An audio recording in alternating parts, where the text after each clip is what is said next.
Test, test. Good evening.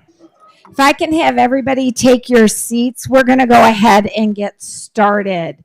I just want to thank you for being here. I'm Terry Kimball, President and CEO of the Chandler Chamber, and we're honored to have you here. I also want to thank everybody who's also joining us online. We had a number of them last week, and I'm glad to see so many of you back again this week. So tonight we are honored to have with us two of Chandler Unified School District's um, key individuals that can really show their talents. Our first one is Madeline Hendrickson. She is a junior from Basha High School. She will she will lead us in the national anthem. So if you'd like to come up first, and then I'd also like to introduce Baron Vaughn. He is a senior from Perry High School, and he has just received his appointment. He will be joining the U.S. Military Academy at West Point. And tonight is his 18th birthday. So this next election, this will be his first election that he will get to vote in. So this is very important. So I'm going to turn the microphone over to Madeline to start us off this evening.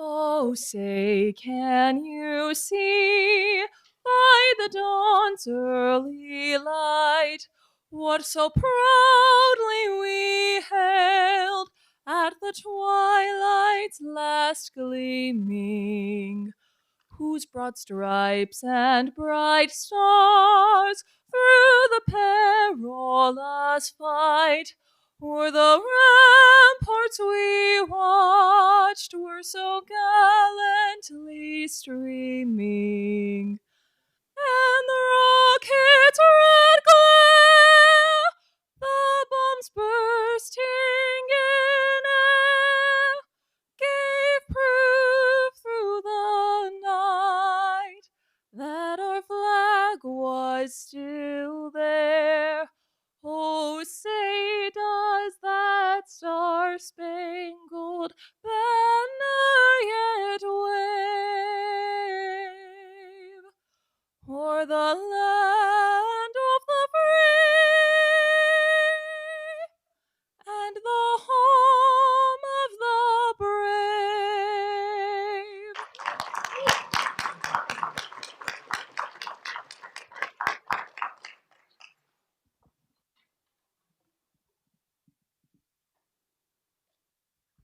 I pledge allegiance to the flag of the United States of America and to the republic for which it stands, one nation, under God, indivisible, with liberty and justice for all.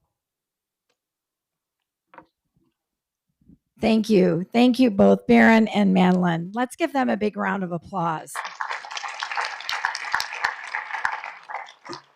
So just a little bit, I introduced myself earlier as the head of the Chandler Chamber, and just a little bit about the chamber.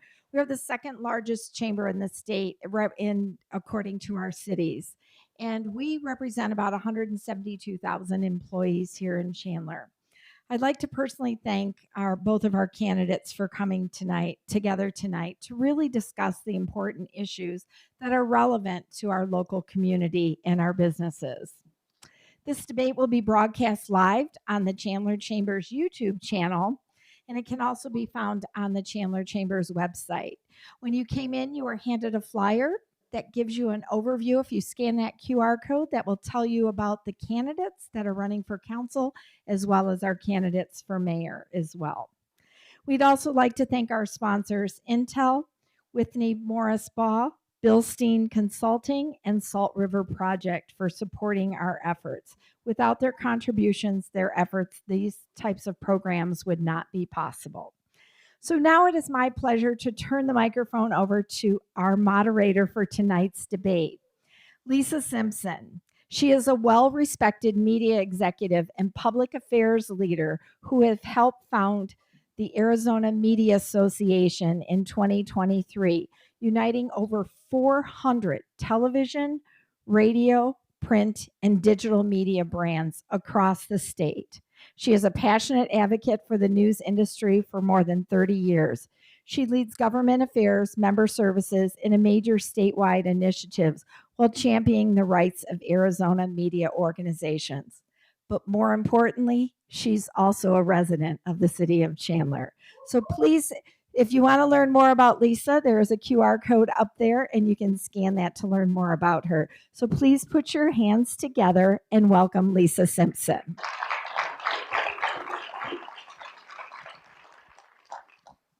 Thank you, Terry. Good evening, and thank you for joining us this evening.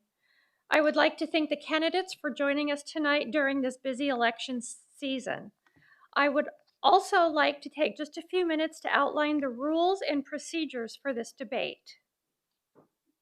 The Good Government Committee is an integral part of the Chandler Chamber of Commerce's public policy and advocacy initiatives and was created for the sole purpose of candidate endorsements. The committee has created questions in a non-biased and business-oriented fashion for the purpose of defining the candidate's views on the government and its role in the business community.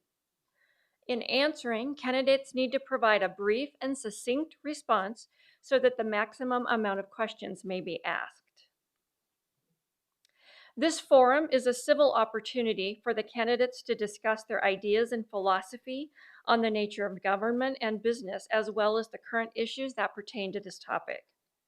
In order to fully clarify the candidates' views on specific issues, we ask that general information about a candidate's platform be laid out in an opening statement.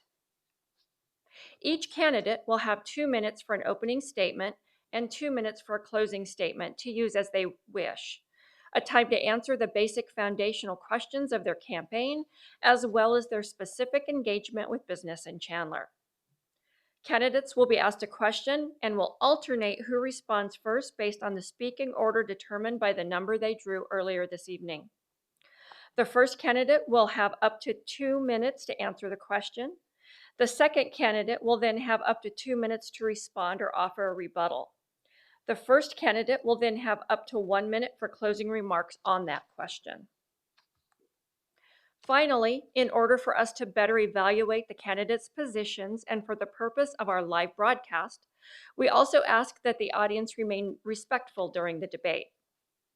To take a closer look at each of our candidates, please scan the QR code on your screen or visit the Chandler Chamber's website for detailed candidate information. Now let's get started with tonight's program. Our first question goes to Jeff Winninger.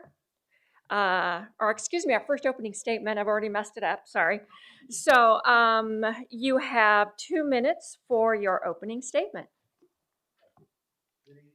I want to thank the Chandler Chamber of Commerce for holding this event and the sponsor. Can we start that over? Okay. Good evening. I want to thank the Chandler Chamber of Commerce for holding this event. I'm Jeff Winninger, and I'm running for mayor because I think Chandler is at a point where leadership matters more than ever. My wife Janet and I built our life here over the last 27 years.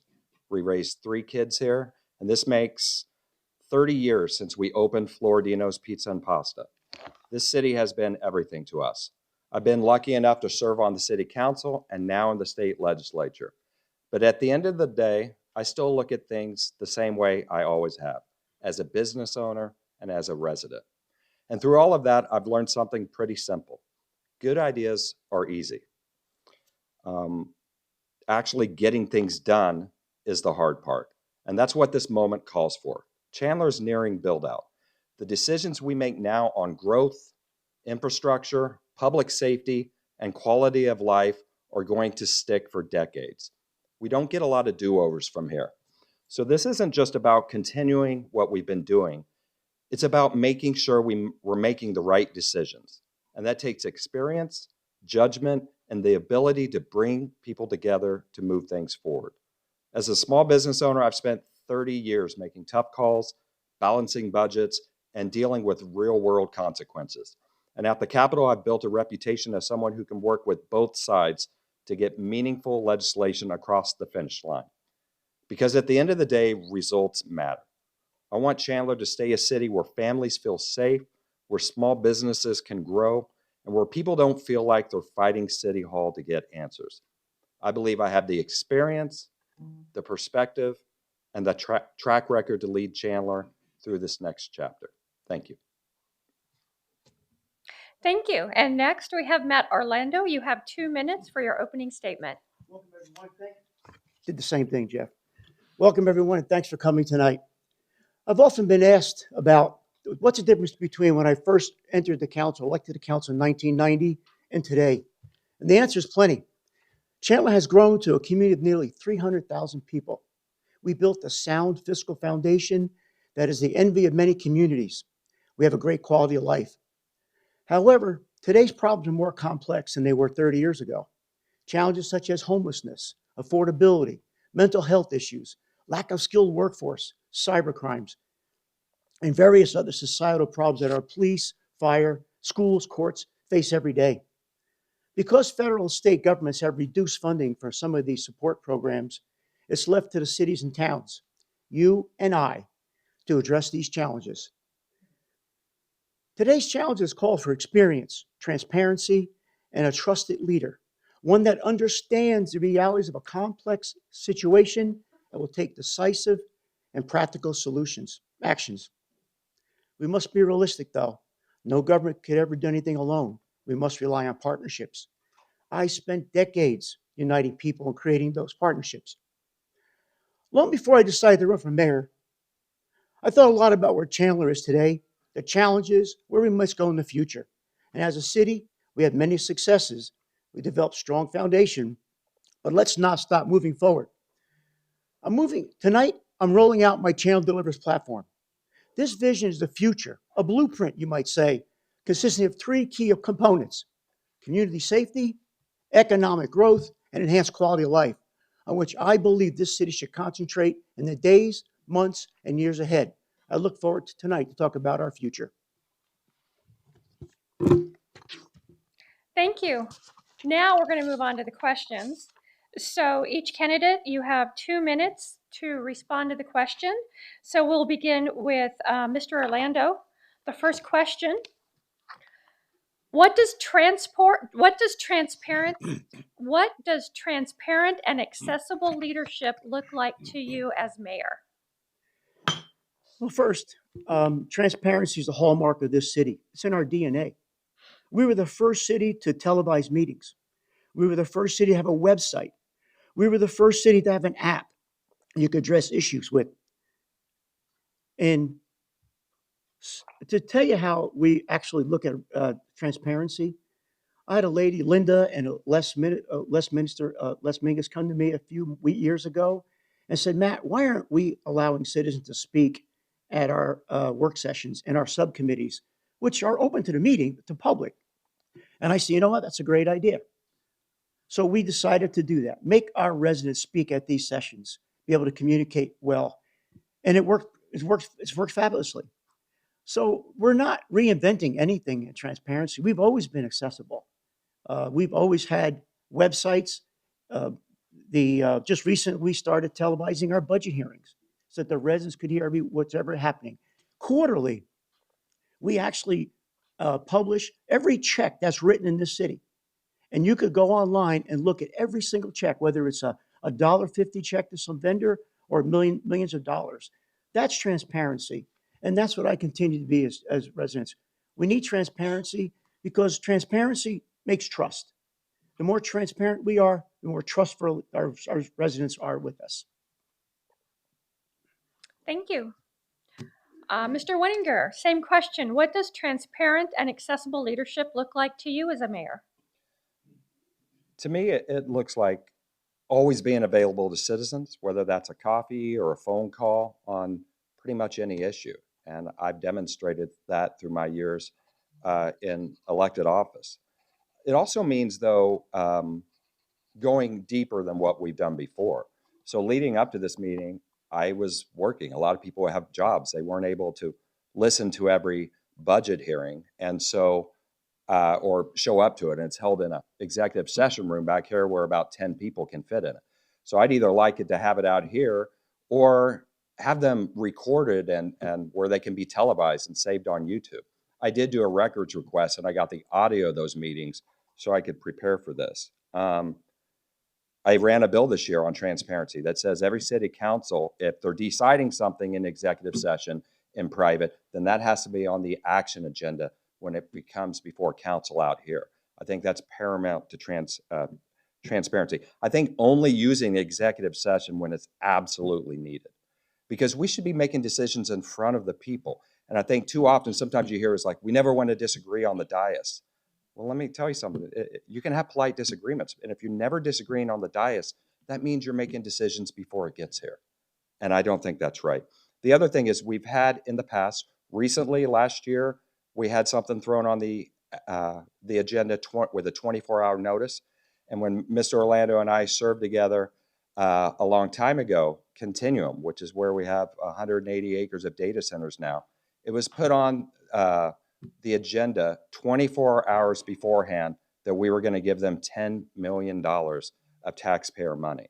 I voted against that $10 million and I would do it again. And I criticized at the time how quickly that was put on and wasn't noticed to the public, I think, the way it should have been.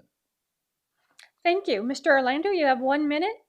You know, the executive meetings is only held for confidential issues, obviously negotiate. You don't want to negotiate in the public and tell the other person what you plan on doing, or it's for a judicial issue. But I'll take our transparency over any day what the legislators do. They go into a caucus room with their caucus, discuss an issue, come out and they all vote yes or vote no. What our transparency is, once we go in that back room, it is published. Everyone has a chance to look at that particular issue because we have to vote on it in public. And they have the opportunity to answer. So I'll take our transparency any day over going into a back room, make a deal, and come out to the public and vote yes or no, wherever the case may be. Can I briefly respond to that? No. Moving on to question number 2, Mr. Winninger, it's your turn. The question is, as Chandler grows, what would you fight hardest to preserve about the city? Yeah, Chandler is entering its last phase of growth here. And we have, and council members, all myself, other council members in the room, and Mr. Orlando have done a good job of building those amenities up. I love our parks, and I think we have great parks, have a lot of parks, which is great. I think keeping up all this infrastructure is the thing. I look at parks as infrastructure. I look at, obviously, our piping and our water system as infrastructure. If we're going to preserve what we have going forward in the future, we have to have that base infrastructure. Right now, the parks, and I'm going to be bringing forward a plan. Some of the parks are in good shape, but the sports fields, anyone who has kids who are playing sports out there know that the sports fields are in terrible shape right now. The councils have passed and now have done a good job keeping up our water supply, done a fantastic job. We are positioned better than any city in the East Valley or probably in the entire valley as far as the water that we have. But what has deteriorated is the infrastructure. The water piping, the mains are blowing a few a month. And there was a report in 2018 that said we had 200 miles of water mains that were in critical condition. And we're only replacing a half mile up to a mile a year right now. Now, this isn't a sexy issue, but it is the absolute infrastructure of this city that we need to keep in tip-top shape. And I have a plan of accelerating that responsibly and saving money at the same time on those water mains, and a plan for the park. So I would just say the infrastructure, which covers a lot of things, everything from water to parks to the streets. If we're going to keep our foundation, that's our foundation, and then we can build upon that in the future. Thank you. Mr. Orlando, same question. As Chandler grows, what would you fight hardest to preserve about the city? I would fight hardest about our quality of life. I would fight hard about keeping our quality of life. Our quality of life is second to none. I'm on the National League of Cities Board of Directors, and I get a chance to hear from communities all over this nation. And I cannot believe some of the issues I hear that they're facing every day. So our quality of life, arts, entertainment, I think it's important for our community. That's part of our quality of life. that defines a community. It's also an economic driver. I think stable, clean neighborhoods. And I've worked hard for neighborhoods cleaning. Now, I'm not 100% there, but I'll guarantee I'll be 100% fighting for keeping those neighborhoods clean and safe so that folks can have their property values rise and be able to take care of what needs to be done on their own property. The other thing is sustainability. Chandler has a great job of being sustainable. We just rolled out a brand new program where we're putting our solar panels on all of our city buildings. That'll save $2 to $3 million a year, just that alone. So that's an infrastructure project alone. We put LED lights on our street lamps, which will save $1 billion a year. So we can do both. We can have a sustainable, we could have an infrastructure community, and we could also derive savings from it.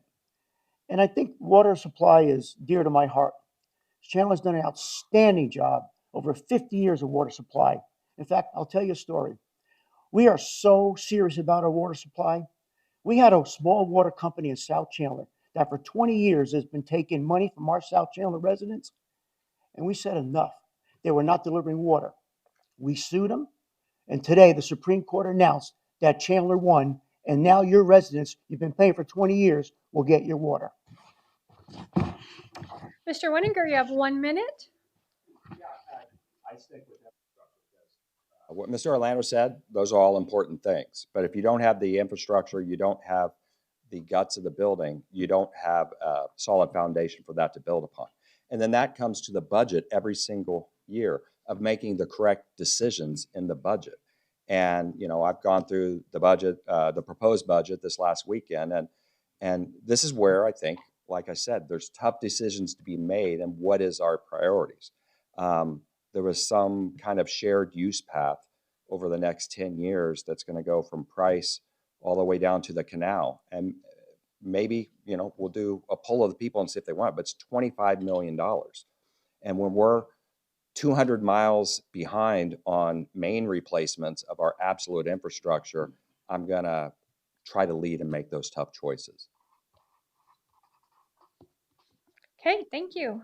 Moving along to question number 3, Mr. Orlando, back to you. What is the most difficult decision the mayor is likely to face over the next 4 years? There's many difficult decisions, but let's just try to stick to one in the difficult decision, and that's a revenue stream. As you know, these projects don't come cheap.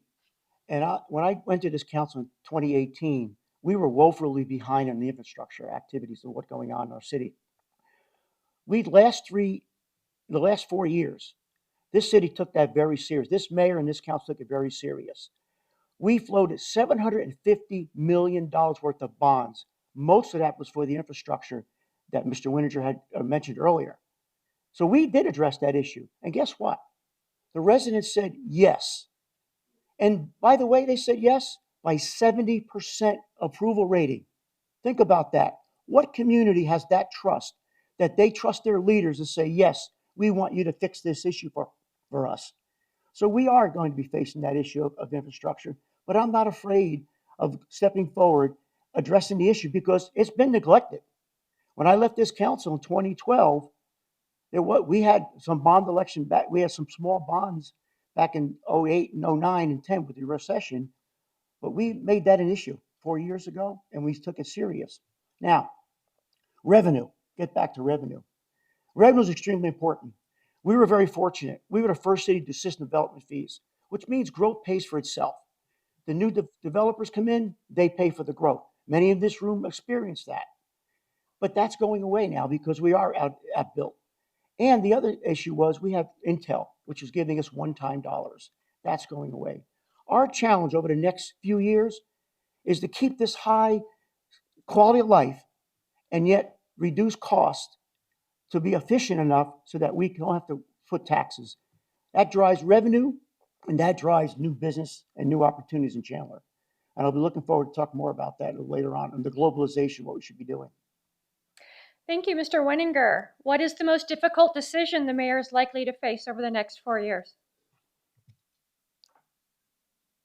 I'll phrase it a little different. I mean, Yeah, you say most difficult decision. My idea for what we need to do over the next few years is make this the #1 place in the nation to open a business.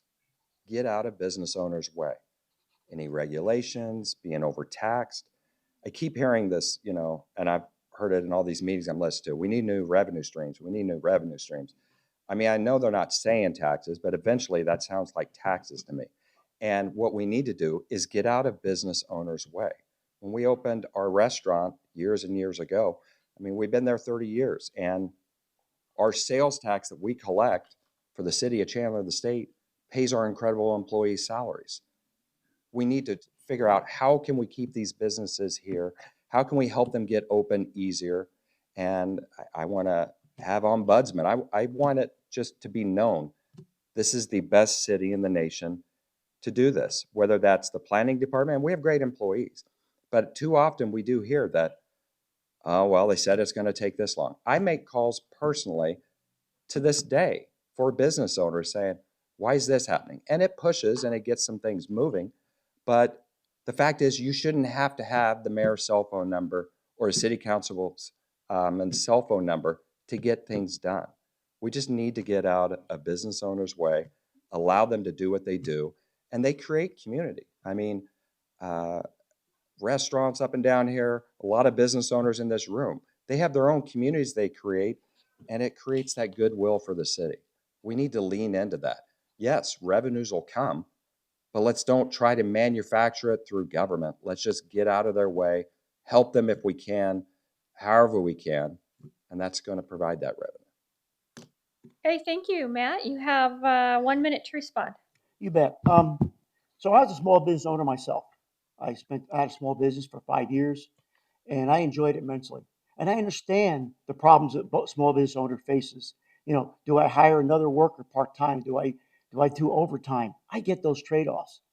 But the reality is this: Chandler is moving into a more friendlier business climate, and I say this way because we have had the dynamics of virgin land. Now we have to realize that's gone. And as Mr. Winter said earlier, we are landlocked, and we do have less land to build on. So we hired a brand new city manager who's making that his focus. We actually put a senior planner down there to help with the planning department. And I think I feel optimistic we're going to do a lot better. I'm not going to sit here and tell them everything's roses, but I will say this. I talk to developers out there and business owners. We do a much better job than many of the areas in this community, in our surrounding area. Thank you. Okay, on to the next question, Mr. Winninger. What role should artificial intelligence play in how the city delivers services to businesses? I lean into artificial intelligence. I'll tell you, in my business, and probably a lot of business people here, we tried a whole bunch of different phone systems.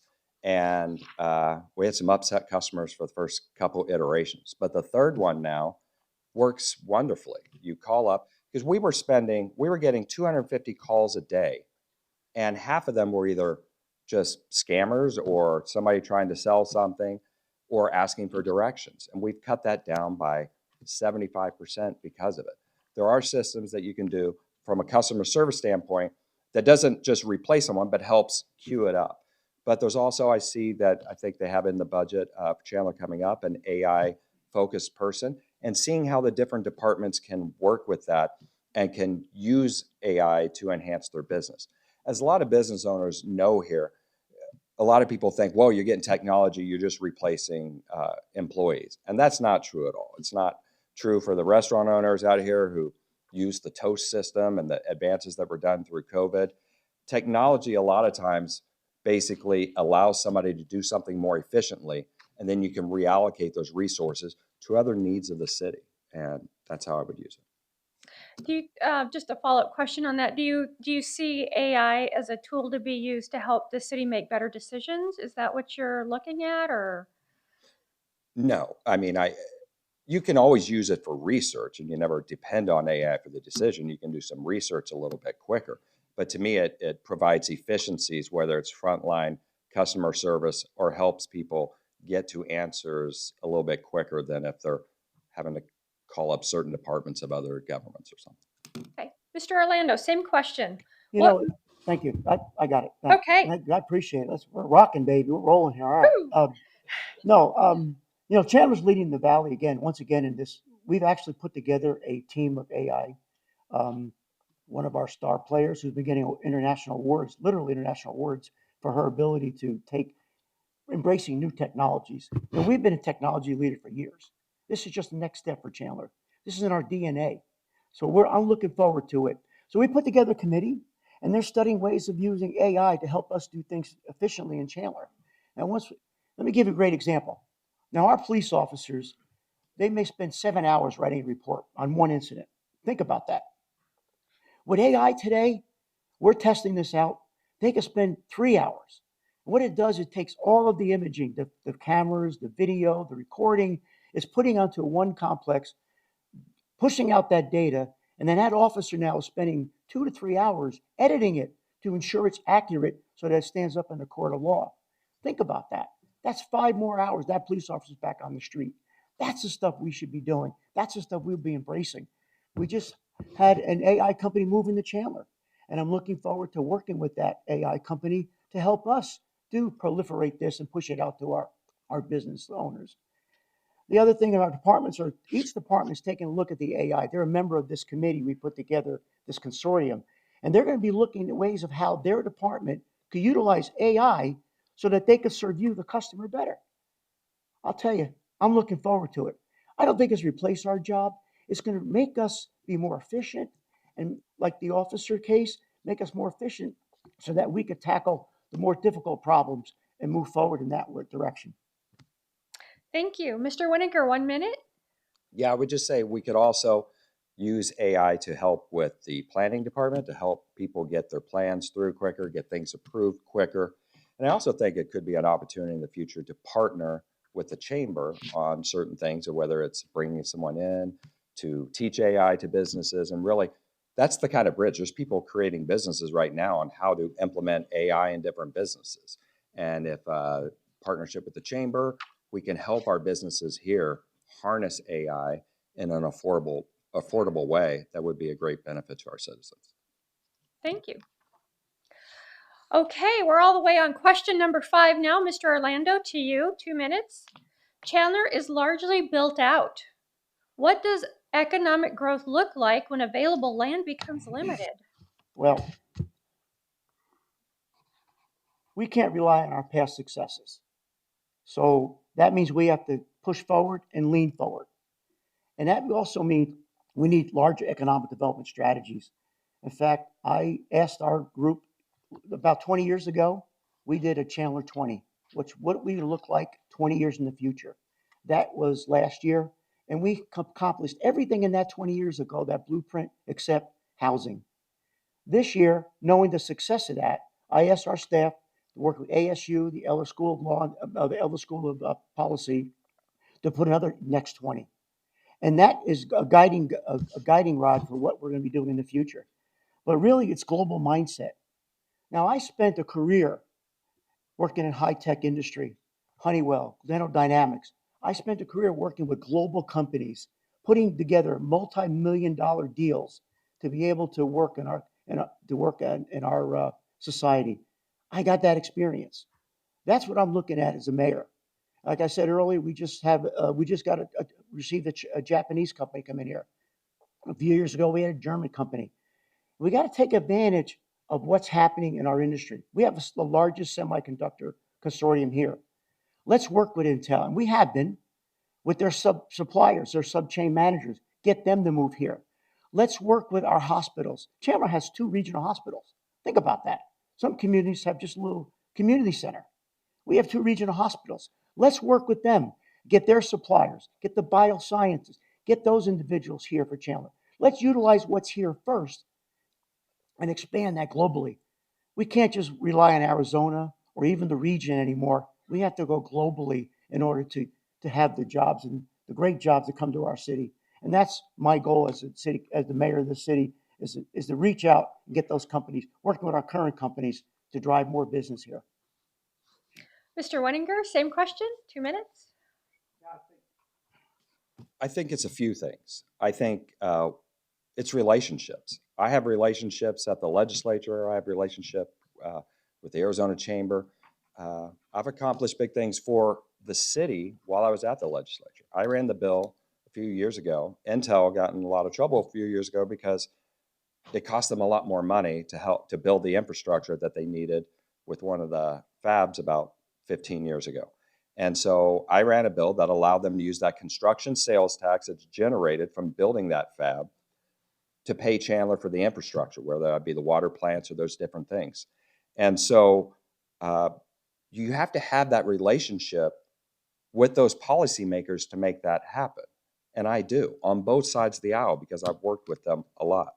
But it's going to come down to case-by-case decisions because you have neighbors, you have a lot of infill, you have where places are built right up against housing now. And so we're going to need to be very thoughtful in every decision. And that means more outreach to citizens. That means making sure these neighbors know exactly what's coming. And we can't be afraid of new verticals. I mean, the AI is the verticals coming and quantum computing.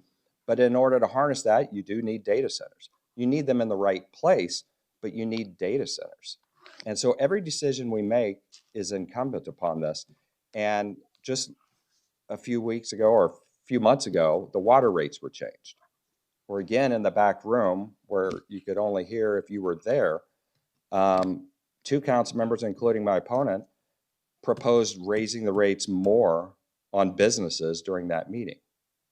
And then there was votes. We voted once no and once yes on the dais. But if we charge, say, Intel too much for that water, they're just going to start cleaning their own water, and we're going to lose revenue that way as well. Thank you. Mr. Orlando, 1 minute. Obviously, my opponent here likes our residents to pay more for water than a larger user. That's not my style. I voted no because that's exactly what was happening. Our residents were paying more per capita, more per usage than other entities in that environment. But I want to get back to what we're really talking about. Legislators, cities don't drive growth. Businesses to business drive growth. A chamber helps drive growth. I can't tell how many times our chamber is out there working, getting new business here. I did mergers and acquisitions also when I was in High Tech Corporation. I didn't go talk to the local government. I didn't talk to the state government. I went to the Chamber of Commerce. I went to the business community. I asked them what this company was like, what this city was like, this community is like. And as your mayor, I'm going to be relying on our businesses, as I said earlier, to help us drive that solution set, because that's really what's happened. The politicians, they come later. Let's get the deal done first. Follow-up question. Is a mayor a politician? Yeah, that's what I said. They come last. Okay, they come Yeah. last. Okay. But that's okay. They could lead. They could lead the strategy. I'm okay with that. Okay. Question number 6, Mr. Winninger.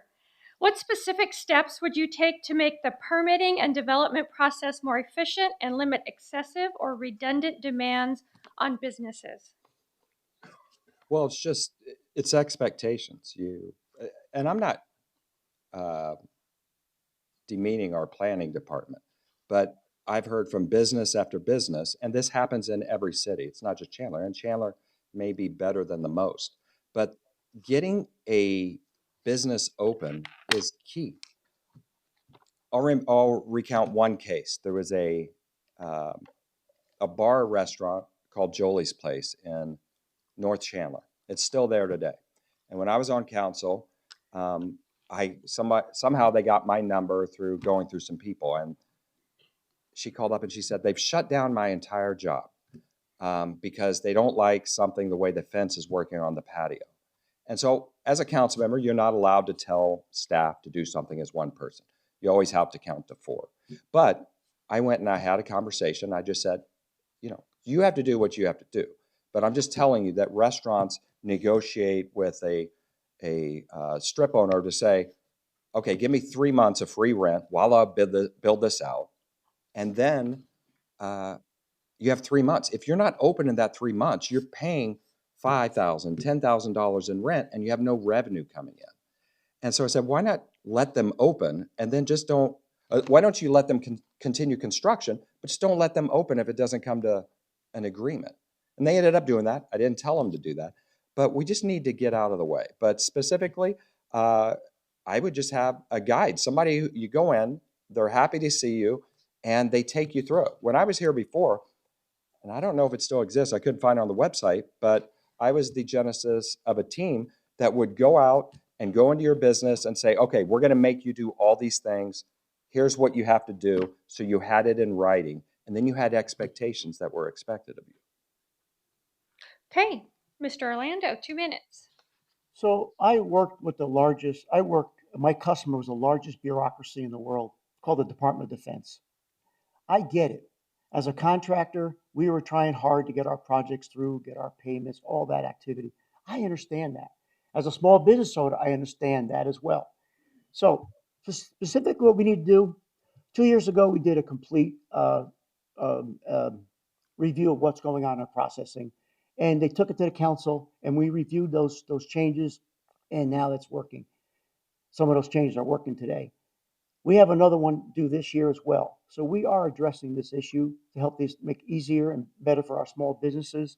I think AI will help us because it'll again allow us to do the mundane things get done easily, quickly, and as well as getting us doing the harder stuff.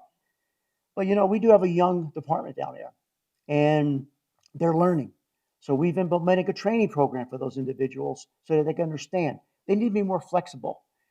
But the council, and again, the mindset has to change, and it's changing. Like I said, over the last couple of years, and I get the phone calls too, and I talk to the chamber a lot about what's going on, and we trade notes. But the reality is, yes, there's the oops, the ahs. I'm sorry this happened. But when you're dealing with 30,000 businesses out there, and a lot of them I talk to, they praise Chandler. It's easy to do business here. We love doing business here. So yes, let's fix those one off because yes, that's just as important as the large intels. Um, let's see here. No, that's it. Okay. Mr. Winninger, you have 1 minute. I'll go back to what I said before. I want to make this the best place in the nation to either open a business or have a business.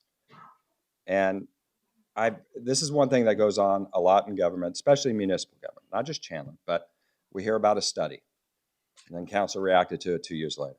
And then there's another study, and then we're going to react to that.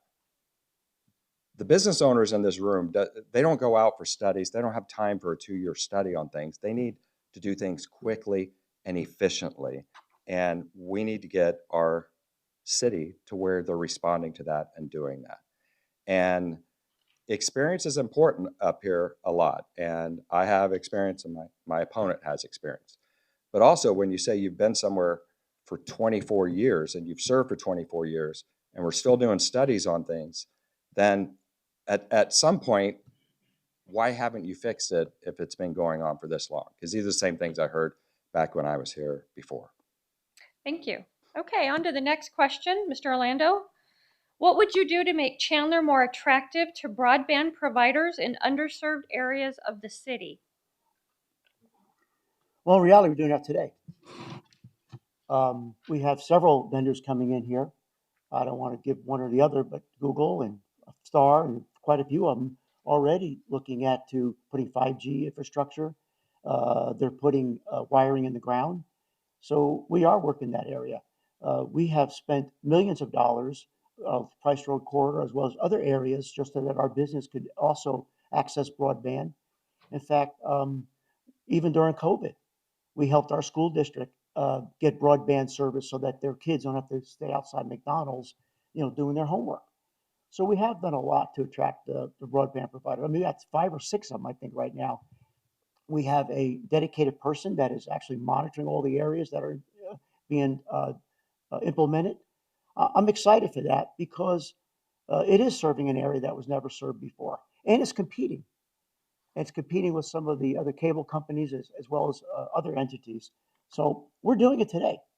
And can we do more? Sure. It's going to take time. One of the issues we're facing is the trenching, quite frankly, the way they trench. So we're working with those individuals to ensure that trenching is done properly so we're not destroying the property that we're putting in for. We do contracts with them. And so I don't see, I mean, we're doing more. We could do more. I'm open to doing more. But right now, we addressed this issue about 5 or 6 years ago, and the vendors are coming to us because they know Chandler is a well-run city. It has a high economic base, and they're looking forward to work with us. So follow up, I know that there's a lot of broadband providers coming into like established parts of the city where I live and a few of those, but they're also bringing it into some of the lower income neighborhoods and some of those neighborhoods as well. Yes, North Chandler and South Chandler, West Chandler. Actually, they started in North Chandler, and they migrated to West Chandler, and now they're working some of the South Chandler areas now. So yeah, Okay. you bet. Mr. Whittinger, same question? Yeah, I think it's getting there naturally. I mean, Phoenix and different cities have just kind of, they make it very difficult for people to work in this situation. But I think we might need a little bit more of that because these fiber companies are essentially using third-party installers, and they are absolutely tearing up the streets, going inside streets, tearing up people's yards, coming back and fixing them 4 months later if you're lucky. But they're not abiding by the same kind of rules that our constituents and our staff does when there's road construction and that kind of thing. Businesses aren't notified. They're just cutting off complete entrances to businesses, and then it's taxing the same way in neighborhoods. And so I would be much more stringent with these companies that are doing this. It's great that they're coming, but I think they're disrespecting the city quite a bit with how they're behaving. And I would also, if we don't get to it later, based on streets and things, is I would put some shot clocks in with these people and have fines, whether it's different kinds of construction that's going on. These cones are up hours and hours after the construction is done and they're done for the day. It's a time tax on our residents, and it's a time tax on the businesses of this city. And again, cutting off a lot of businesses that people, if it gets difficult, they just keep driving, and they might be driving into Mesa or Gilbert, and then they're getting that tax money, and our businesses are suffering. Okay, thank you. Mr. Orlando, 1 minute. So what you're describing here is a complex issue. You know, I spent years building satellites. I spent years launching rockets. I spent years putting parts on aircraft. Things will go wrong. An experienced leader understands that. An experienced leader doesn't go out there and start saying, you guys are bad guys or bad gals. An experienced leader accepts that. We built that into the risk factor. And we did that as a city. And we are holding them accountable. And I did mention that earlier. That's one of our issues. But we anticipated that because we are a city of trying to move forward and you're going to have those issues. And anyone that sits here and says, well, that's a problem, let's not do it. No, we need to move forward and expect that these things will happen and expect that we got to fix them. Okay, thank you. All right. Mr. Winninger, this question goes to you. Question number 8.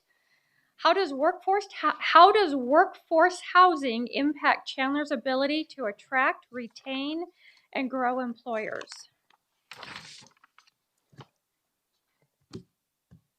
Yeah, I think if people are going to employers are going to need workers here, then you need to do that. But it's a very complex issue of how you go about it. I think the city's done some good things in the last few years where they've taken some of that old public housing that was at McQueen and Chandler Boulevard, kind of scraped it, and they're building new housing that they're kind of putting those people in. I think that's a smart way to do it because you're kind of in the city center, you're near the jobs, you're near the transportation, and the people in that area are used to it. I think in the general plan it is coming up where in the price corridor, it's going to allow some housing to be built on those new parcels. I think that's important. I think we'll stick to the rules of how it's laid out, but I do lean to the side of having that middle housing there, having some of that home ownership and those kinds of styles that were townhomes or something that somebody can own. Definitely a mix of that in it. But we're going to need creative solutions here in Chandler and there's a real balance. Every year, the legislature is trying to do things where they just basically taking all the design standards off and stuff. And that's too far. But at the same time, back to the planning and zoning, we have to be have a little bit of wiggle room where we're not just making it so difficult to build and it takes so long to get something out of the ground. I do have a bill this year that I think we're going to have bipartisan agreement on. We have the League of Cities agreeing with it. And I see I'm almost out of time, so I'll talk about it when we come back around. Okay, just have a quick follow-up question. When you talk about middle housing, so you're talking about everything from multifamily dwellings, apartments to townhomes, as opposed to just single-family homes? Yeah, but I lean more towards, trying to, we have a lot of apartments and we're probably going to build some more, but I lean more towards if we can make that American dream for some people and have that home ownership here at a more affordable price for some of these people. Thank you. Mr. Orlando, same question. I rolled out my Housing for All policy. It's on my website, and you could take a look at it, details. And it does cover some of the things that Mr. Winters did say. I am proud to say that we were able to finally get an affordable housing complex here in Chandler. That's brand new. The concept is to move the seniors and veterans that are in one complex, move them into the new complex. Then we have another 80 or 180 to 90 more units for the other people to move in as middle class or middle affordable housing, and then bulldoze those houses and build the second stage 250 more dynamic housing units, and then the third phase would be another 200 250 more. So we took about 200 something houses, and we'll have about 800 new units for people to live and work. The other thing is we have to start looking at our four corner policy. And we have in North Chandler in particular, we had 4 corners. We have to start looking at how we could redevelop one of those corners for housing. We have to work with the neighbors, work with the developers to be able to put more housing in those areas. Because it does two things. Obviously, it gets us more housing, but then it helps the other 3 corners thrive and grow. Because there is a limited amount of retail that's happening in our city. The other thing we're doing is we have about 40 properties that the city's bought over the years. We put those properties in a trust. And work with a private partner, now we could build an affordable house unit, have a person get a mortgage, pay that mortgage, and when they leave, they get the equity out of that home. And then the house stays affordable because it's in a trust. We've done this with Newtown for a long time, Habitat for Humanity. So it's nothing new. We're just expanding it now. The other thing I want to say is the developers are getting it. The last 4 or 5 things we approved up here in this council, housing concept, have been single-family homes. One of them started, a few are a little outside the range, but at least we're getting more of that inventory in Chandler. Thank you. Mr. Winninger, 1 minute. Yes, I do have a bill, House Bill 2999 this year, which basically allows you to create a infrastructure district. And it would allow the impact fees to be paid for through this loan product that then is attached to the house. And that will allow 2 things. It allows the home builder to do more and to do it quicker because they're not putting every bit of that money down up front. But that's going to lower the cost of the home as well, which means the homeowner has a lower cost of the home to start and a lower down payment. I do agree that a lot of good things can be done in North Chandler. What I do worry about is if we put too many of, say, apartments and stuff in that kind of area, then there's going to be calls for this certain transportation again, mainly light rail, which I'm definitely against coming to Chandler. Thank you. All right, question 9. Mr. Orlando, what should Chandler's regional transportation strategy look like to support business growth and workforce mobility?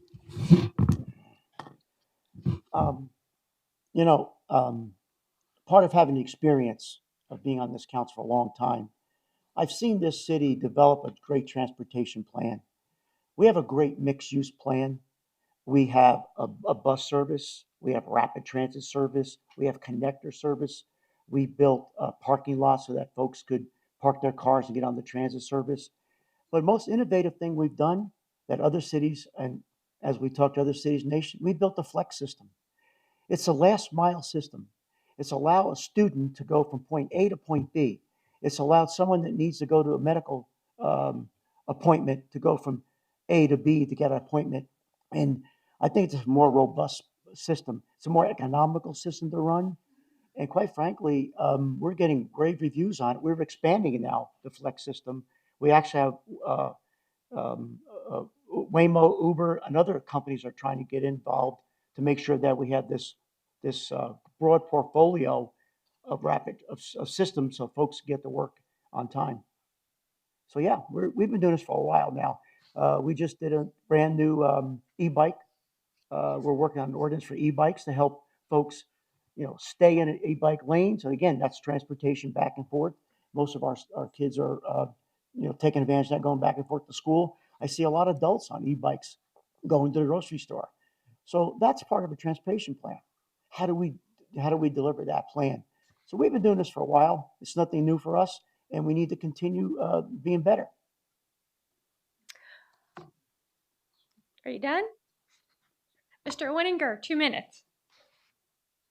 I think Chandler has a pretty good mix of transportation right now. I do like the new Flex, and we have private companies who do the same thing. And we have a good mix of bus routes. Like I said before, I'm against light rail, but I just think we need to make good, thoughtful decisions in the future. I talked about a $25 million bike path or shared use path that's going to go for a few miles.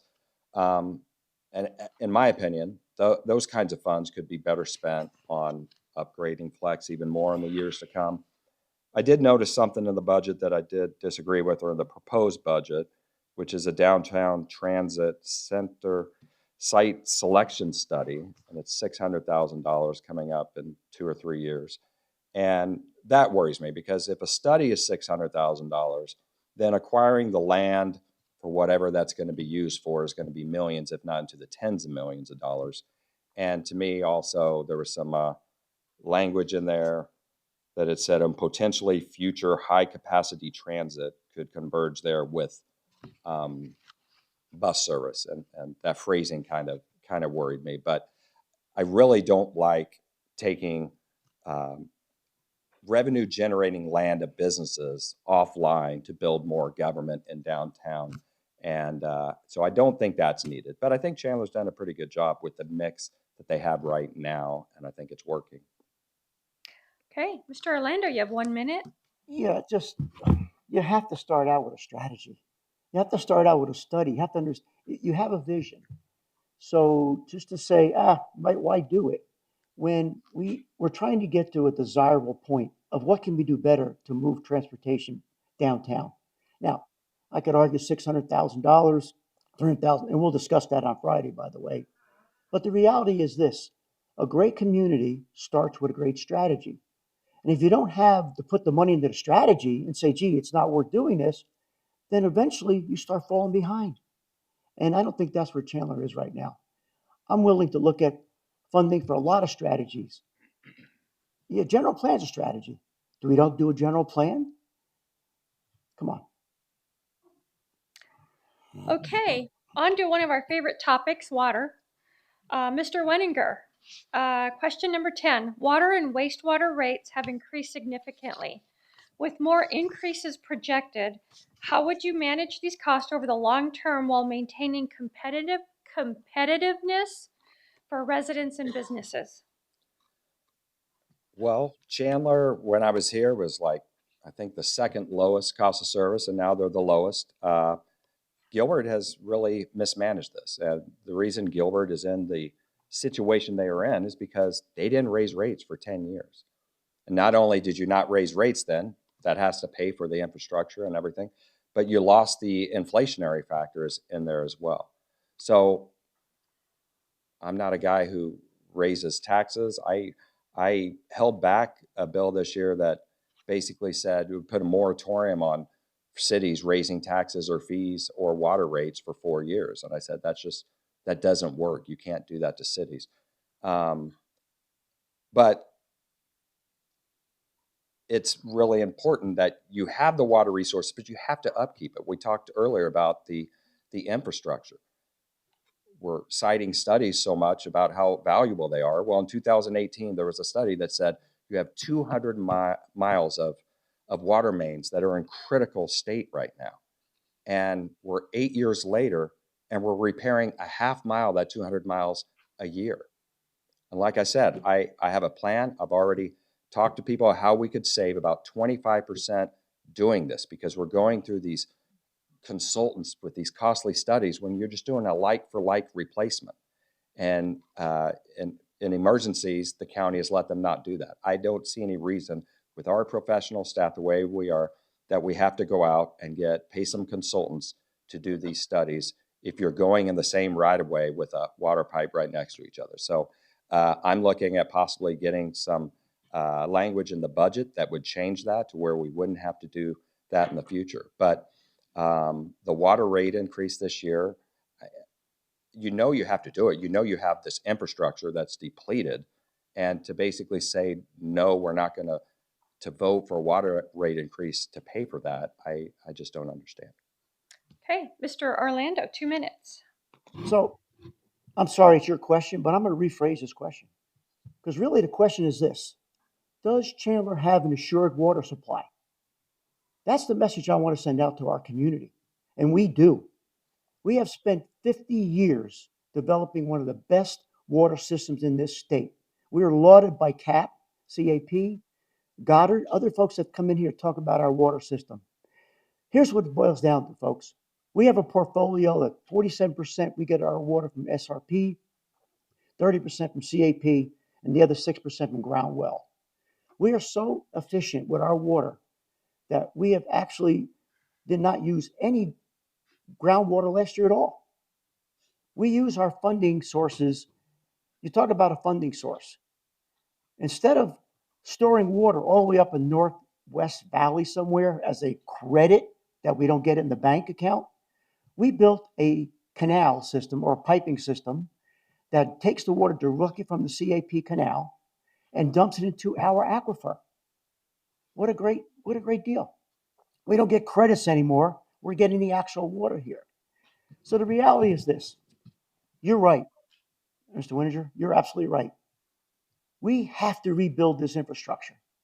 And like I said earlier in this presentation, when I left this council in 12 to when I got back on here in 18, very little was done with the infrastructure. Now, I'm not blaming the council members. I'm not blaming the city. I have no idea why. That's not the issue. The issue is we looked at this council, this current mayor, and this council said, we have a problem. Let's get it fixed. Let's float the bonds, get the residents' approval, and then let's move forward with this project. Yeah, we may be behind a half a mile here, a mile there, but let's be honest. We just got the authorization to do this no more than 2 years ago. So give us a chance. We'll get there. We understand the problem. We'll fix the problem. Okay, Mr. Wininger, you have 1 minute. Yeah, I think it just takes leadership and the courage to make certain decisions. I applaud the staff and the council who are going to start looking at this year by year, because as we've seen with Gilbert, when you let it sit for too long, you're going to end up costing the taxpayers a lot more money and the business owners a lot more money. Like I said, I think Chandler's done a fantastic job with keeping the water. I will disagree. I mean, and this is where I think transparency comes into it. Intel does not cost the city more money in water. They don't. Intel is the golden goose for this place. I mean, they use so much water and put in so much more than they take out. We ought to be thanking them every day. And I didn't agree with raising rates on them and Sandtown Brewery and all of our people. My opponent, unfortunately, voted no the first time, then voted yes the second time for the water rate. So it's a vote both ways. Okay, we're running right on time. Good news. So, Mr. Orlando, how should Chandler evaluate opportunities like data centers while balancing concerns such as power demand, water use, and land availability?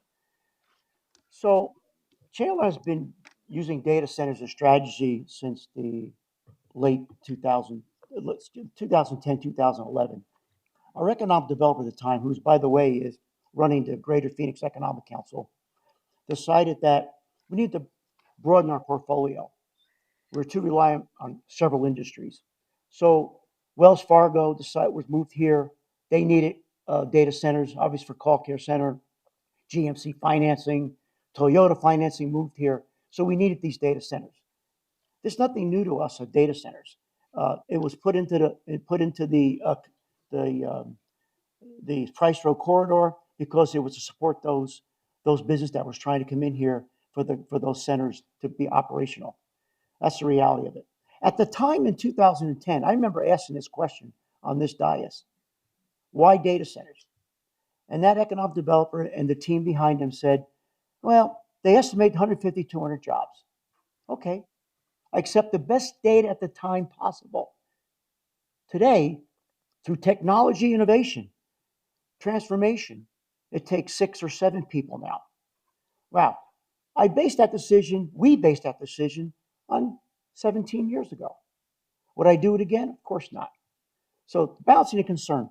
A data center must pay for itself, period. This legislature has refused to get rid of a bill that doesn't allow them data centers to pay their fair share. The vast majority of them don't pay sales taxes and they don't pay property taxes. What a sweet deal. And ironically, I talked to several data center people back in 2009 and 10. They were coming here anyway. Why? No hurricanes, no snowstorms, no tornadoes, no earthquakes. It was a perfect mecca for them. Why give them an incentive? So when you want to start paying for your fair share, then let's talk more data centers. Mr. Winninger, you have 2 minutes.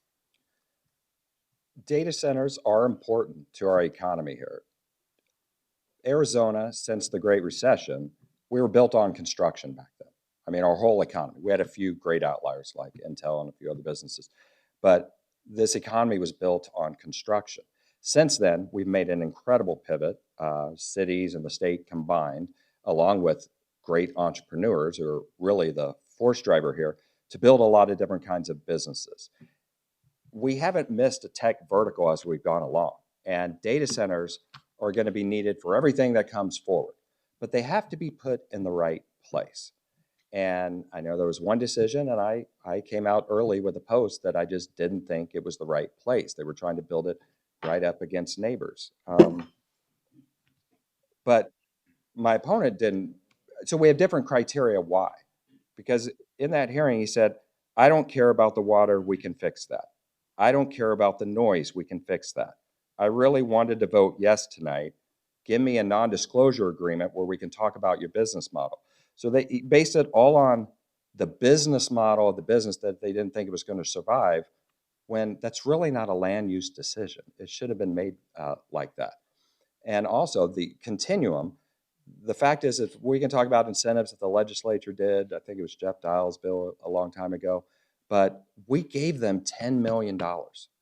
They did. If we want to talk about reports, it was the next 20 report that they cited at the time of why we needed to give them $10 million and do that vote. And I just had a very different opinion of giving $10 million for roads and lakes that were already there. But we do need data centers. They just have to be carefully placed. But Chandler's done. I'd say we have one of the largest center masses of data centers in the state right now. So I think Chandler has done quite a bit already on that front. Thank you. Mr. Orlando, you have 1 minute. So let the record show that I did clarify my comment when I said we don't care about that. I did say we mitigated that through the agreement, and that's the record for what had happened that evening. So when you cherry pick something, it does come across inappropriately to be cherry picking. I approved that agreement that night because, I was against that data center that night, and it was the obvious reasons. But the bottom line is we did negotiate one hell of a deal. We got $2 million. We got sound abatement. We got noise abatement. We had water. They didn't have enough electricity. And they were going to tell me they're building this data center, going to spend 5 years before they're ready to go full blast, and they have no customer base. That's what you do in business. You make a business decision. Now, I'm not saying I would still approve that data center, but the reality is this. We had to look at that case by case basis and be able to say, yes, that's the right location for it, or no, it was not the right location for it, regardless of the reason it was. It wasn't the right location. Okay. Moving on to the next question, Mr. Wenninger. How do you view Chandler Airport as an asset for economic development? And how would you leverage it to attract investment and jobs? Yeah, the Chandler Airport. I was on the Chandler Airport Commission when I first got appointed to council, and at the time, it was uh, it was spicy in those meetings. But it is an economic development driver and things that are being built around it. Now, they're not all airport related, but it's essentially another business park, similar to the Price Corridor, not quite as much, where we kind of have a blank canvas that we can do there. And its proximity to the freeway is very attractive. And then it also, when you have those things, it's a little different than the Price Corridor because we don't haven't allowed a lot of retail in the middle of it. But when you have that business park there, and then you have so many restaurants and shopping and stuff nearby, that really fuels the other business owners in the room that own those kinds of things. And so I'm excited about it. I'm excited to get back in there and see what we can do with it. I know we have a good economic development team. We have a great Chandler Chamber of Commerce. I hope to bring those two together more and work together on more and more things and see what we can do. Mr. Orlando, 2 So, minutes. thank you. I've been around airports almost my whole entire military career. I used to control high performance fighters. So I've been around airports. I understand airports. Yes, Jeff, you and I did, as rookie council members, we had to serve our 2 years on the airport commission. And yes, it was a brutal time at that time. So I admit it was tough. Um, but I look at the airport as a business park with a runway amenity. So let's look at it that way. It's a business park. It's an economic driver. It's something that we have been working with all stakeholders in which to develop that property down there. Aviation, manufacturing are great locations for that. I'd like to see a little less schools and more um, um, expansion of some of the other properties we have outside the fence as well as inside the fence. We are building several new hangars, these large hangars that allow um, owners of 3 or 4 jets, or not jets, aircraft that could actually stay in those hangars. That's going to drive more business. We're build several new hotels, motels in that area, which again drives sales tax. So it must be something going on in that area if we got that many hotels and motels in that particular area. The reality is like any other investment, when the good opportunity comes, that's one of the few areas that we do have a large parcels of property that we could assemble and put together a great program. But whatever we do down at the airport, we have to make sure all the residents and stakeholders are informed about that. We've had 3 referendums on that airport extending the runway, and all 3 of the residents said no. I am against extending that runway. That's we're meeting with this question here until our residents are the ones that give them the right choice to do that. So we can do a lot with that airport, and we have, and we'll continue working that area because that is one of our virgin land that we could utilize new capacity, new construction, new jobs and businesses. So we should rename it the Spicy Chandler Airport. Yeah, you have to earn your badge. You have to earn Mr. Winninger, you have 1 minute. Yeah, I think there's been a lot of agreement on this one. I think we need to continue to improve transportation around there. As you're building something up, you definitely need people being able to get there and get there quickly. And I know a lot of improvement has been done on that. There's a park, I think, that's in the CIP coming up right across the street from there near the Amazon. That was kind of promised the neighbors as a buffer. And that'll be exciting. But I think just keep leaning on our economic development experts, which definitely includes the chamber. Thank you. All right, moving on to the next question, Mr. Orlando. You have 2 minutes. As mayor, how would you work with the chamber and the broader business community? You know, it's I've been working with the chamber since 1990. We've been working with this, or we've had contracts with them to do B&R business with us. We've had contract with them to do some business development for us. The chamber is a key entity. And when I got back on this council, I was surprised to see that they were not being utilized as well as they should have been. And I'm glad to see that's happened. I'm glad to see we're turning finally that corner with this council, the current city manager. Um, Look, like I said earlier, I did mergers and acquisition. I did not go to the political body. I went to the chamber. I went to the business community. I went to suppliers of that organization. Is this a good fit for our company? Is it a good area for us to expand and grow? That's what the chamber does best.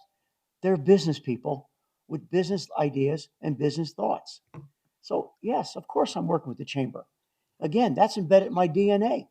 And I continue working with the Chandler because I do want to expand their role in what we do and how we move forward the community. Let them lead in areas where they're best at, and let us lead in the areas where we're best at. Okay, thank you. Mr. Winninger, you have 2 minutes. I would say I'm just going to continue to do what I'm already doing. And I will say I'm proud that it's a while ago that I won Small Business of the Year. Floridinos did from the chamber, and that was quite an honor. But whether it's the chamber or individual business owners who call me, they know I'll move mountains to get whatever I can get done for them. During the pandemic, I remember working closely with Terry and the chamber because nobody knew what to do. But I had researched PPP very quickly. I was consumed by doing whatever I could to help business owners out. And remember, I mean, I know people own businesses, but restaurant owners and retail owners, we were told by government we couldn't be open. And then we were told by government we had to keep so much distance between people.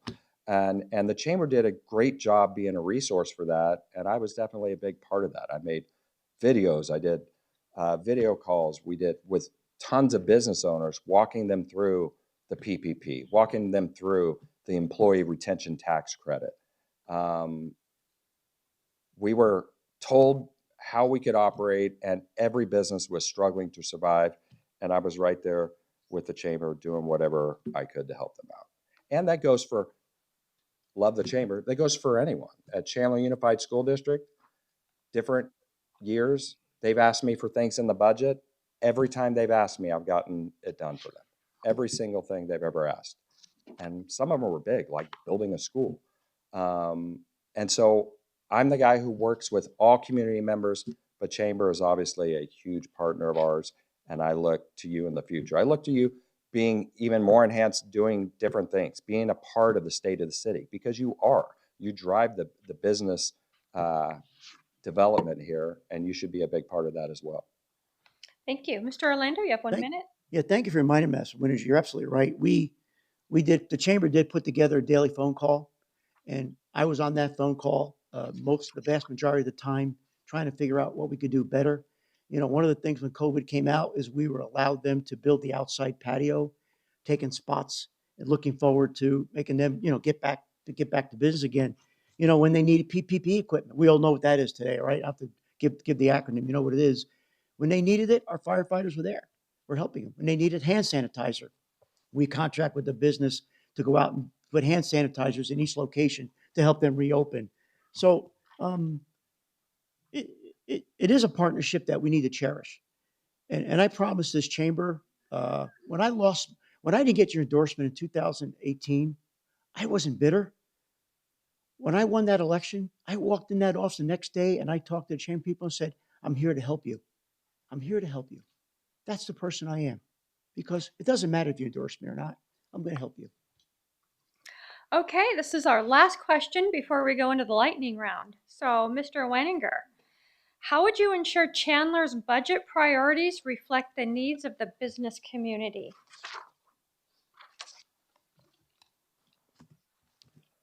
Well, I think you have to go through the budget, and I'm sure my opponent does as well, line by line.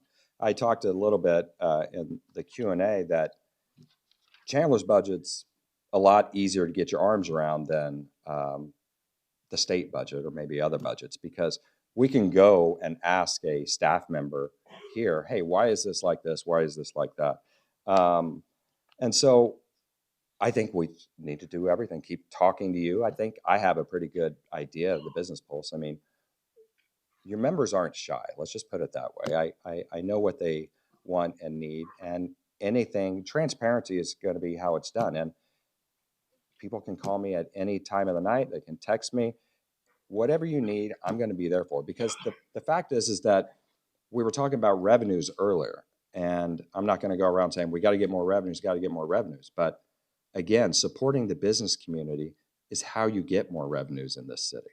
The more and the quicker somebody can start their business, and the more we can assure their longevity of their business and being able to attract suppliers and other businesses to here, that's how we're going to accomplish it. And but it also is going to help to make sure, just outside of things that affect business, is to make sure we're not wasting money. Because if you're wasting money, then when you really need something, then it is going to hurt the business community if the city gets in financial straits. Thank you. Mr. Orlando. So we have a unique way we build our budget in Chandler. We do a survey every year, and the chamber weighs in on it. And basically, we ask about 20, 30 different questions on where we should be going as a community. And we've gotten thousands of responses over the years. Folks help set the budget. So that's the first thing we do. And then we take that baseline that we've got from our residents and we start building our budget. The business owners are also included into that. And we do see questions from the business owners, and we do oblige by that. And I agree with my Mr. Winter here. It's about infrastructure. It's about assured water supply. It's about making sure the roads don't have potholes in them. It's making sure that we have transportation systems that could utilize our community set. It's make sure we have lanes that are not clogged. It's make sure they're opened when there's no one working there. And we addressed that issue as well. It's just frustrating when you're trying to get from point A to B and you've got these cones up and you can't, and there's no workers there. We fixed that problem as well. We start working with the vendors. But the reality is the budget priorities reflect our entire community. What's good for the business community is good for our residents. It's an ambiance relationship we've had for a long, long time. So priorities, they're always a priority, and they'll be a part of that priority. And again, infrastructure is key. We have to get this infrastructure built and fixed faster rather than slower. Mr. Winninger, you have 1 minute. Okay, one thing is I'm not going to have a mayor's car. We're going to get rid of that so the city doesn't have to keep buying a mayor's car. I have my own car, so I'm not going to need that. Something else I'll dive off into, because I do think it affects. There was a study I think that the city is doing along with the school district to see how can we get younger families here. And one is jobs. You need to have good quality jobs and make sure, like we said, using that available land. But another thing, and this goes to the budget, is having sports fields that are in decent shape to play. And unfortunately, they're just not right now. And I just think there's not enough resources being put into that.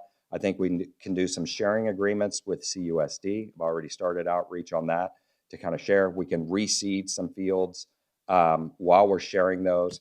And I think in a limited use, we need to look at some artificial turf like the school district has, to where you can play those fields up and down a little bit longer and rest the other fields. That's going to attract families, which again attracts those businesses coming here. Okay, thank you very much. We are now going to move into our rapid fire questions. As a reminder, these are going to be yes or no questions or short form questions. So you don't get 2 minutes.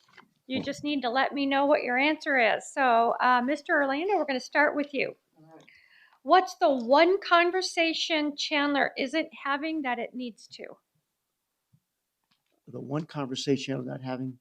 What's the one conversation that Chandler isn't having that it needs to?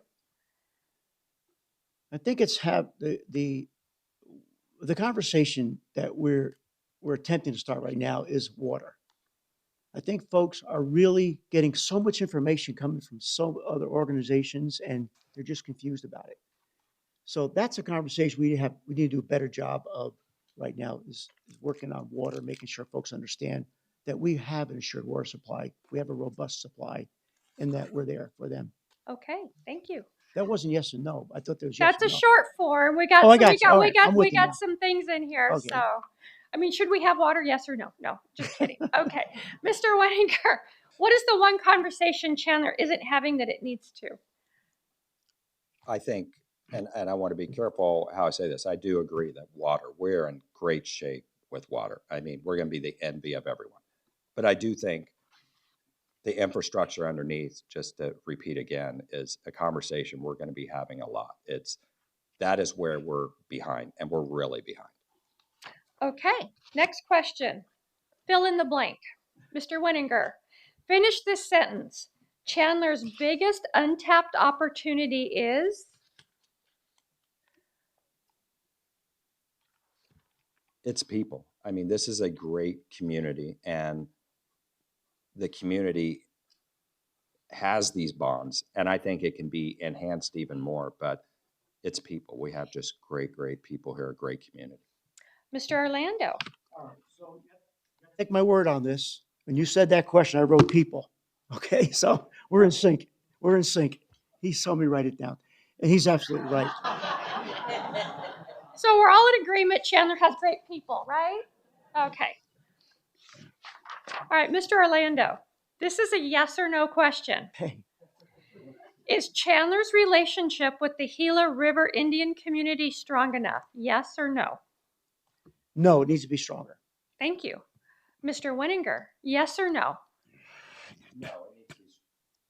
No, it needs to be stronger. It has been strengthened Yeah. from years and years ago, but we can keep working on it. Thank you. You guys are way too in sync on this. I need to find a different question. No, Terry. you're good. You're good. I'm going to editorialize soon. Okay, Mr. Wenninger, this is another yes or no question. If a project boosts the tax base but faces strong community opposition, do you proceed?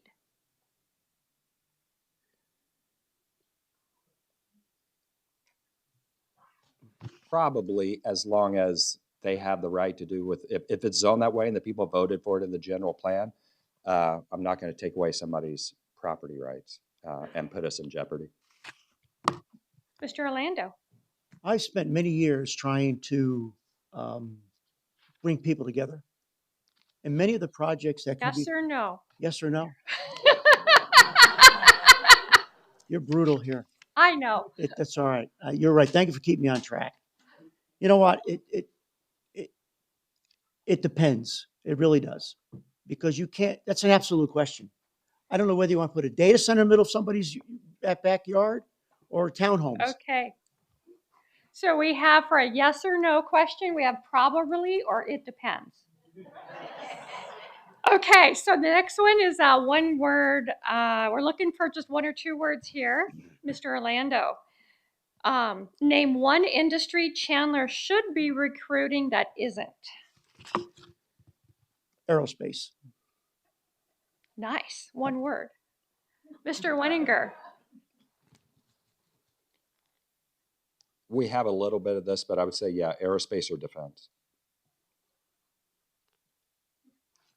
Okay, Mr. Wenninger, this is another yes or no question. Do you believe the city is currently prepared for future power demand growth?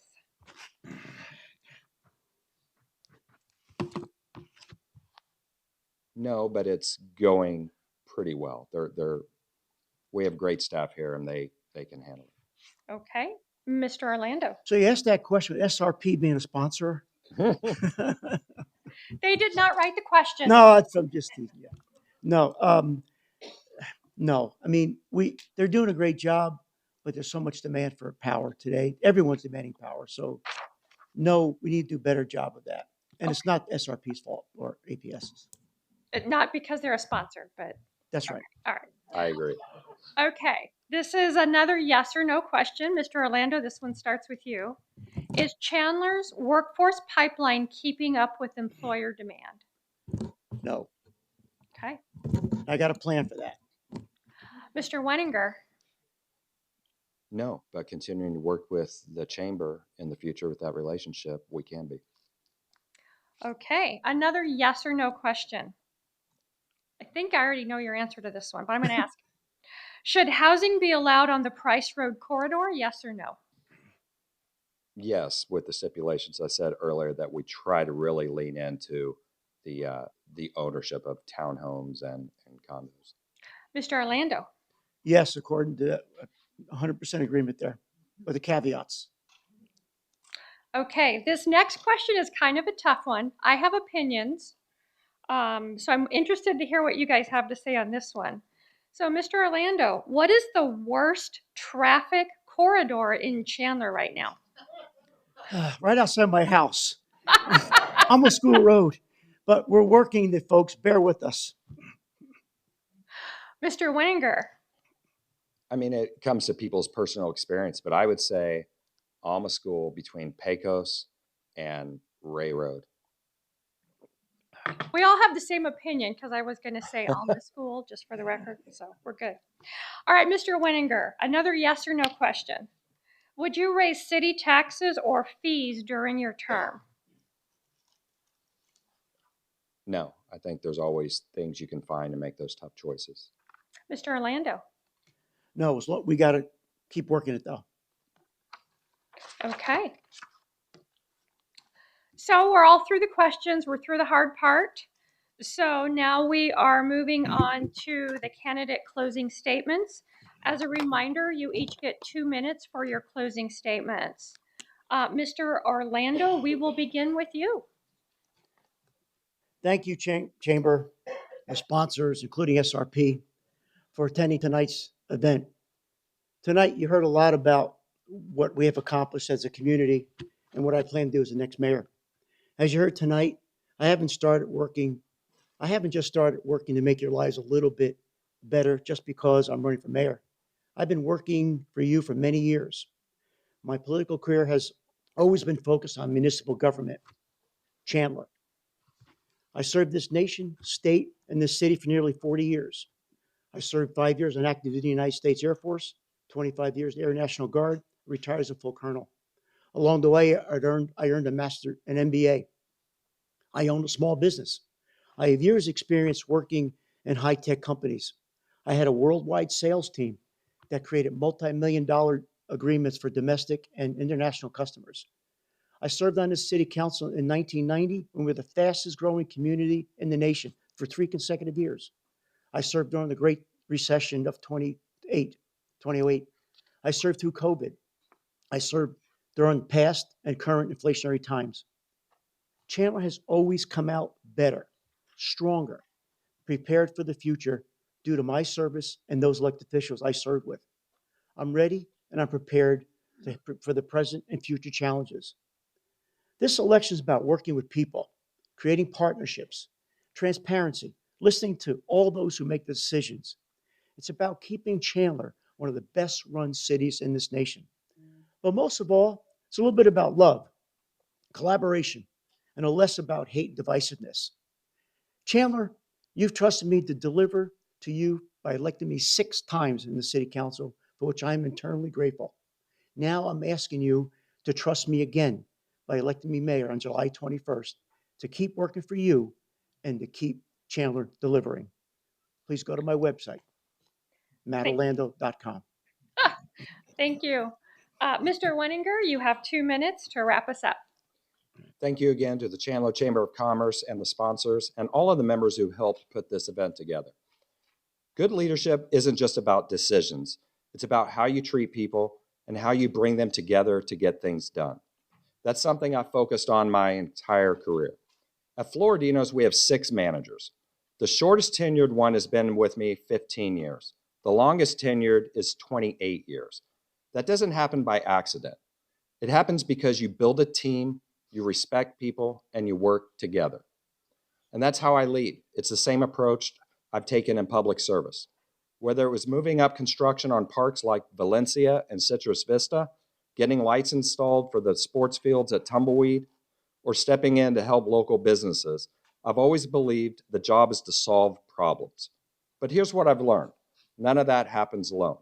It happens by working with your fellow council members, working with our great Chandler staff, working with residents and businesses, and yes, working with the chamber, and working with people you don't always agree with to get a better outcome.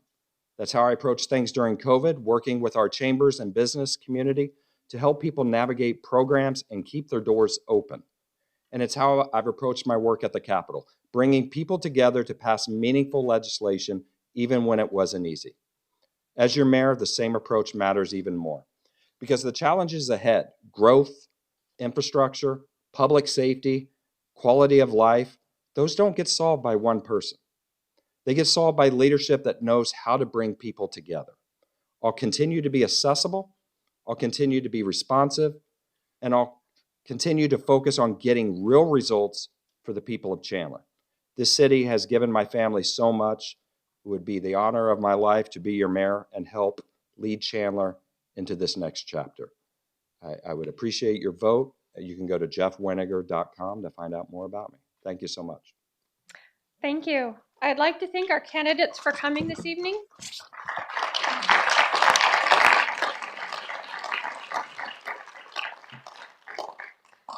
Thank you for coming and discussing the issues relevant to the Chandler business community.